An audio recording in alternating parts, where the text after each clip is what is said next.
बिस्मिल्लाहिर्रहमानिर्रहीम। अस्सलाम वालेकुम। आज मैं आपके साथ आलू का पुलाव बनाने की रेसिपी शेयर करूंगी। बहुत आसान तरीके से बनाएंगे, घर में मौजूद मसालों से बनाएंगे और टेस्ट और जायका ऐसा है कि आप चिकन और मटन का पुलाव भी खाना भूल जाएंगे। नहायत आसान तरीके से चलिए सीख लेते हैं किस तरह से हम बनाएंगे, किस तरह से तैयार करेंगे आलू के इस मज़ेदार और टेस्टी से पुलाव को।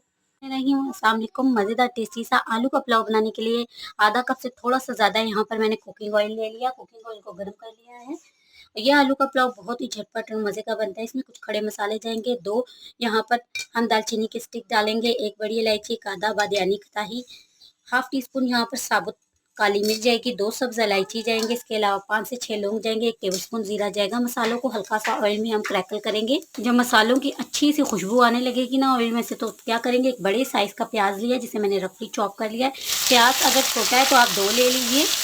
तो इसे हम ऐड कर देंगे। प्याज थोड़ा पुलाव में ज़्यादा जाता है क्योंकि इससे टेस्ट और फ्लेवर बहुत अच्छा आता है। ऐसी हमारी सॉफ्ट हुई है तो 1 टीस्पून भरकर यहाँ पर मैं अदरक लहसुन का पेस्ट ऐड कर रही हूँ। अदरक लहसुन के पेस्ट की यहाँ पर हम अच्छी तरह से भुनाई करेंगे। प्याज को आपने बहुत ज़्यादा ब्राउन नहीं करना, बस हल्का सा इसका कच्चापन जब दूर हो जाए, हल्की सी ट्रांसपेरेंट होने लगे, तो आपने इसमें ऐड कर देना लहसुन अदरक का पेस्ट। 1 टीस्पून भर के इसमें ऐड करेंगे नमक, 1 टीस्पून भर के इसमें ऐड करेंगे काली मिर्च का पाउडर। चिकन का फ्लेवर और टेस्ट देने के लिए यहाँ पर आलू के पुलाव में मैं ऐड कर रही हूँ 1 चिकन क्यूब्स। 1 टीस्पून ऐड करेंगे धनिया पाउडर। प्याज और मसाले जले ना, तो इसके लिए 2 टेबलस्पून मैंने इसमें पानी ऐड किया है। इस स्टेज में इसमें हम ऐड करेंगे आधा किलो आलू, जिन्हें मैंने इस तरह से स्लाइस में कट कर लिया है। आधा किलो चावल लिए थे तो आधा किलो ही मैंने आलू लिया। चावलों को पहले से धोकर मैंने भिगो दिया है। आलू ऐड करने के बाद 2 टेबलस्पून जितनी मैंने यहाँ पर खट्टी इमली ऐड की है। 1/4 कप जितना मैं इसमें दही ऐड कर रही हूँ।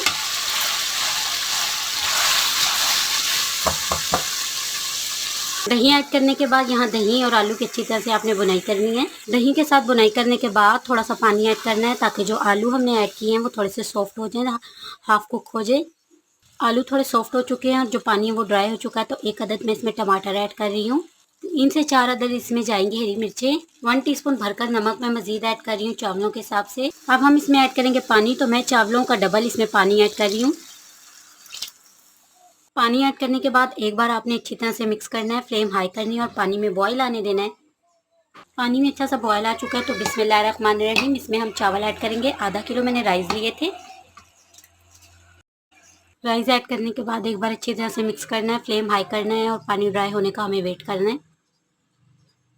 राइस में से यहाँ पर सारा पानी देखिए ड्राई हो चुका है अच्छे से। 2 टेबलस्पून पानी में मैंने जर्दा कलर को अच्छी तरह से घोल लिया था, ऑप्शनल है, इससे कलर बहुत अच्छा आएगा, तो इसको मैं यहाँ पर ऐड कर रही हूँ। इसे ऐड करने के बाद फ्लेम बिल्कुल आपने लो कर देनी है और इसे हम 20 मिनट का दम देंगे। राइस को मैंने दम से हटा लिया, 1 से 2 मिनट के लिए राइस को हम खुला रहने देंगे। तो बस हटा लिया है और चावलों को थोड़ा सा ऊपर नीचे कर लिया है, तो इसे हम सर्व करेंगे। राइस को यहाँ पर हम सर्व कर लेंगे। पुलाव को मैंने सर्व कर लिया, तो एक बार आप इस पुलाव की रेसिपी को ट्राई करें फ्रेंड, आप चिकन मटन खाना भूल जाएंगे। आज की अगर ये पुलाव की रेसिपी आपको पसंद आती है तो प्लीज़ लाइक शेयर कमेंट और चैनल को सब्सक्राइब करना बिल्कुल मत भूलिएगा। अगली इसी तरह की रेसिपी के लिए मुझे दीजिए इजाज़त। अल्लाह हाफिज़।